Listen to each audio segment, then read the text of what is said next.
Hey guys, in this video I'm going to show you how to redeem a gift on Audible. And if this video has been helpful, I'd appreciate a like and subscribe to this YouTube channel.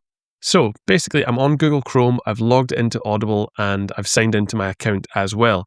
And if someone has given you a gift, you're most likely going to receive that gift through email. However, they may have printed out the gift as well, as Audible gives that option to actually print out the gift and maybe give that gift in a card or on your birthday or at Christmas or something, and it will have a code on the printed out piece of paper. And to actually redeem that code, what you have to come up to this section right here, hover over it, and then go down to Gift Center.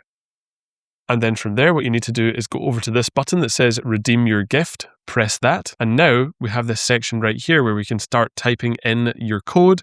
And then once you've completed the typing in of your code, press this button, it says redeem, and then that's going to redeem your gift on Audible. So guys, if this video has been helpful, I'd appreciate a like and subscribe. And if you do have any questions or comments, leave them down below.